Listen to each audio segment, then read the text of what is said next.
ya estamos aquí desde Indianápolis en el Lucas Oil, donde vamos a presenciar el Final Four de 26.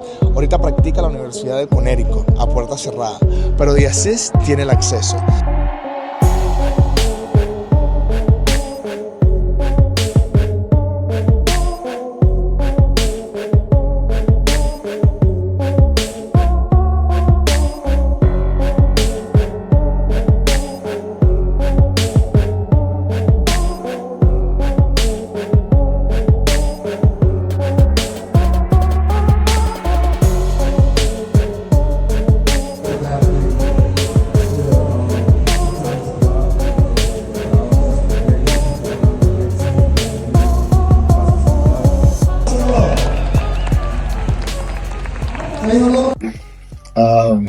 Well, Jalen, thank you for your time. We're here representing Leading and Legacy in Motion. Why was this initiative important for you to be part of? Because one of the things about being an athlete a lot of times is people can appreciate your skill when they get a chance to watch you play and perform, the way you dribble, pass, and shoot type of thing. But they underestimate the health element of sacrifice that comes with it. Your eating habits, how you stretching, and the things that you put into your body or whatever. And so I just appreciate the 150 years that they've put in and this opportunity. I just got the chance to talk to Darren Peterson of Kansas, who's going to be likely a top 5 pick in this year's draft. He's incredibly talented, but he's also a very good young man and very disciplined. And Caitlin Clark, who's become a superstar in not only college but the WNBA, and she's really shining in Indiana right now. So to spend time with them and to spend time with Lily has been awesome. As a former player like you, I went through 6 surgeries, so I never had any mentorship or anyone to have this type of initiative. So what would you say to the young players in nowadays, especially the former players, to take care of themselves and take care of your health? What would you say to them? Yeah, there are certain injuries or aches and pains that are just going to come with the job. I'm standing here right now as a left-handed player. My left shoulder is bothering me. My right knee has tendonitis. It just comes with the territory. It's just, I guess, comes with the job. But what I would encourage young people to do is be disciplined about what you're putting in your body. Be disciplined about stretching. Be disciplined about the medicine that you're taking. And it's a real thing. It can elevate what you're doing. It can elongate your career. It can put you in a position to not only play, but also play a long time. And when you say 6 surgeries, I want you guys to receive what that means. That's a real thing for an athlete that people go through. Athletes go through injuries. For example, look at a player like Joel Embiid. Yeah. He is a very talented player. He's won MVP before, but he has an injury-prone career. It just comes with, the package. And then you look at a guy like LeBron James, who's 40 plus years of age, and he's still out there trying to dunk on people. And so I'll just encourage young people to be very conscious of your health and make sure that you're very disciplined about all of the moves that you're making. Hey man, this morning I was able to go back to my hotel room and I was able to watch Indy now. So tell me about your new ventures, Same Page Entertainment, and I have a series out. So I was captivated, because you're supporting, obviously you've been a broadcaster, the transition of being a player to a broadcaster. So tell us about, the Same Page Entertainment. Yeah, I'm really proud. Tom Gores, he's the owner of the Detroit Pistons and the founder of Platinum Equity. He's my business partner and my friend, and we bonded through community work because we both passionate about giving back to the state of Michigan. He's from Flint, I'm from Detroit. He went to Michigan State, I went to Michigan. And we just wanted to continue to highlight the voices and the talent and so many people that are in the state of Michigan that have so much, to offer in the space of multimedia. And usually you have to go to LA or New York to have your voice be heard. We were just trying to create that in Detroit. And our first project, Southwest High, run it up right now on Tubi. It's the #1 show. It's doing really well. There's 5 episodes out right now. And It's just been incredible to do that. And also Meal Ticket, which is a representation of the McDonald's High School All-American game and the history of the game. So those are a couple of projects that we've done so far.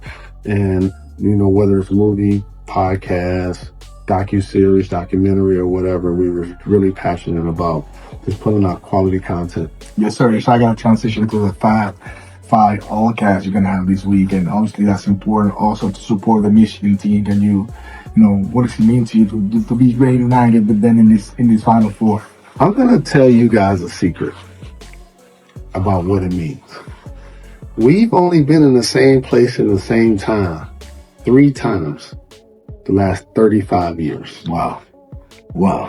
The same place at the same time 3 times the last 35 years. 1993 in the championship game, 2002 or 3, my celebrity basketball game in Chicago, when Michigan played against Louisville in the championship, once when Jawan was coaching. Those are the only times. So for us to be in the same place at the same time, I just can't wait to go to St. Elmo's tonight, and hang out and order some champagne and just celebrate with my brothers, and hopefully Michigan cuts down the nest this weekend. Yeah, well, that takes you to the game. Everyone is saying that's the top matchup, Michigan against Arizona. So, what would you think that Michigan have to do to come on top? Since if you see an Arizona team, Tommy Lloyd, his DNA is physicality, so it's going to be very physical, but Michigan shoots the ball much better than Arizona, but they both teams rebound pretty well. So, what would be your strategy? You answered that. So, doing media and playing, you asked that question like somebody that played, and I appreciate that because that's the difference. The difference is if our front line with Yaxel and Morrow and Johnson play big, our 3-point shooting should be the difference against Arizona because they don't shoot, take, or make a lot of threes. I was a little... Elliot Cadeau didn't make the initial fight. I was like, ah! But he's here. Little General is here. He does a great job of taking care of the basketball, setting the table. He's going to be a double-figure assist guy with low turnovers.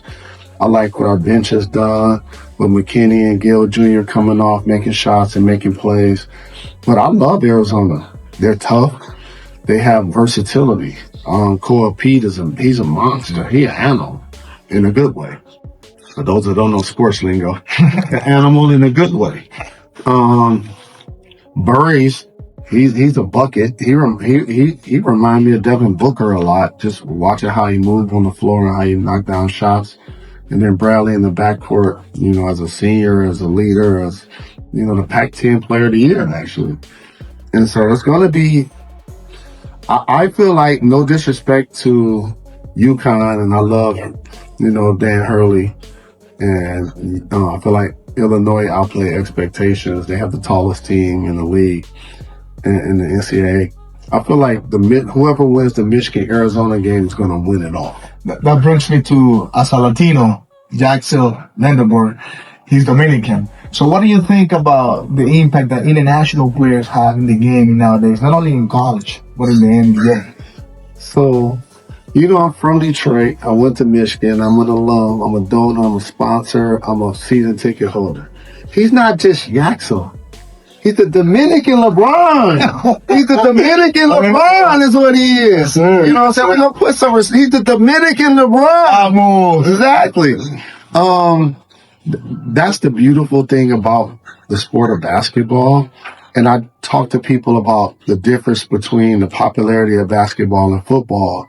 It's just betting. It's not the international flavor. It's not the popularity. It's not social media. It's not commercials. It's not any of that, because the popularity of basketball players just trumps that. And so for me, the Dominican athlete and what Yaxel is doing just highlight the game of basketball has become so global, so international. You can't watch the game without seeing a player from a different city, a different country, a different, dynamic. But if you're watching the NFL, I'll ask you, since you're interviewing me, who's the best international football player? Andy Borregales. He played for the Patriots. He's the kicker because he's from Venezuela. Oh, there you go. But when if you want to stomp some people, you ask them that, because the NFL is an American football sport. You see what happened with Bad Bunny. Correct. They literally are American-born players. So when Bad Bunny is performing at the Super Bowl, but then he get up there like, damn, he's talented. Because he killed it. You know what I'm saying? He really killed it. It was very well choreographed. He's very talented. And so the sky's the limit. Congratulations. Hey, man. I can thank you enough, man. 6 surgeries? I admire you. Thank you, I brother. love watching you. Thank you. And obviously, you know, as a peer, Thank you, I brother. look up to you, man. Thank you, brother. You changed a lot of people. I appreciate you, life, man. you know what I mean? So Appreciate the love. I just want to talk. Oh, wow. The one that got away. How are you? Oh, very good. I'm missing you. I thought you'd be back home in your country. Andy, you got him? Yeah, I got him. Thank you. Thanks. Let's go. Hey, good to see you, my man. Appreciate you. God bless you. Did you know I brought this guy to America? Yes. Greivis Vasquez. I brought him here. And then he big timed me at the end. And now I have to interview you. Yeah, nice. I was at Indiana before. Tuve la oportunidad de hablar con Tommy Lloyd, que es el entrenador principal de la Universidad de Arizona, y esto fue lo que dijo. Well, Coach, first, I want to thank you for your time. But my first question is, like, how important were your years with Gonzaga as an assistant coach, and now being a head coach? Like, what does it mean to you? Well, it means everything. You know, it gave me a great foundation. You know, and I think how much better my time at Gonzaga would have been if had you committed to me instead of like not committing to me. And obviously, I'm joking there. But you know, I think, you know, you're always standing on the shoulders of those before you and your mentors you've had. And obviously Coach Few was amazing to me and giving me this, you know, opportunity to coach at Gonzaga and really grow and develop. And, you know, it turned into an amazing opportunity at Arizona, and I'm just trying to take advantage of it. You have an NCAA record with the most wins as a head coach in your second season as a head coach for the Arizona. So what has a click for you in Arizona? Like, what makes it so special? Well, Greivis, I'm literally a day-to-day guy, so I honestly don't get caught up in those things too much. And to me, I think that's the approach that maybe has made it special. I've never coached for numbers. I've never coached, you know, just like thinking I need to win a championship to validate myself. I just want to do right by my players, and I want my players to have a great experience playing and love playing together. And then like you, have a little bit of that fire, compete. You know, and for me, like, you're one of the best recruiters in the game, and especially international players. What do the international talent bring to the table, especially at the college level? I mean, you know, it's added to the depth, you know, of USA basketball. I mean, if you're bringing in the best players from around the world now and you're putting them on top and amongst all the best American players, man, it makes for a great product. And, you know, we actually have a guy, not positionally like you, but kind of has the fire. Our kid, Ivan Karchinkov, you know, he has a little bit of your fire and swag, and, you know, and he played like you did, young. You play against men, and you have to learn how to be physical, but you also have to learn how to play the game the right way and be a role player, because those men won't accept you being a punk kid. So I think, you know, he reminds me a lot of you, and it's been really fun watching him have success this year. So your 3 freshmen lead the team in scoring. How special has it been? It's been great because they're all great guys. I mean, they're great guys, they're great teammates, and they're winners. It's been so much fun watching them, and we don't ever talk about them being freshmen. We just coach them where they're at. If they need to work on ball handling, we work on ball handling. If they need to work on jump stops and shot fakes, we work on that. That's always been our approach, and they've been amazing to coach. So you emphasize on physicality. Yeah. So you play against a team as Michigan, and, you know, it's a very athletic team, kind of like Arizona as well. So, and they rebound the ball pretty well. They shoot really well from the 3-point line. So how would you prepare for the Saturday game? We're going to do what we do, a little bit, and and obviously these games, they come down to rebounds and turnovers. It's at the end. That you can have shot making, you can have that's that cherry on top. But we're going to come out, we're going to try to pressure the basketball defensively. We're going to try to keep them in front of us, contest every shot, and when it goes up, cut them out, get a rebound, and try to run it down their throat. That's the formula we've used all year, and we're going to continue to do that. Best of luck, coach. Thank you. Thank you. Bueno, tenemos por aquí a Brandon Lee, puertorriqueño, representando la raza latina.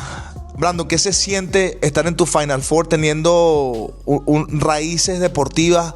Hablando de tu padre que jugó esta locura de marzo y la dominó, quedó más valioso. Tu hermano que hizo una carrera en St. Peter's, llegó al Elite Eight en 2022. Ahora tú, 2026, un Final Four. Representando en tu primer año, tu freshman year. ¿Qué se siente? Bueno, se siente espectacular, es una oportunidad que no muchos latinos y no mucha gente en el mundo completo pueden lograr. Y yo, latino de Puerto Rico, que puedo llegar y seguir el legado de mi familia en lo que es marzo, es una oportunidad inolvidable que no cambiaría por nada. Bueno, pues Orlando siempre hemos tenido una relación de familia. Él siempre me ha ayudado desde antes que llegué aquí, antes que estuviera en Illinois. Orlando, como dije, es como familia, sabe mucho de baloncesto, es uno de los mejores reclutadores en el mundo completo. Y sabe mucho de baloncesto y las relaciones que él hace con los jugadores es espectacular. ¿Cómo es tu preparación mental? Bueno, enfocado, lo que sea que el equipo necesite en el momento, voy a estar ahí, sea ofensivo o en defensa. Soy un jugador de equipo y pienso que voy a poder ayudar a mi equipo a ganar y lograr el grande. ¿Qué mensaje le da a todos esos latinos y a los puertorriqueños principalmente? Bueno, que sigan trabajando, que puede parecer difícil. Yo pensaba que era difícil también y es difícil, pero con trabajo y dedicación pueden lograr lo que sea y que mantengan cabeza arriba.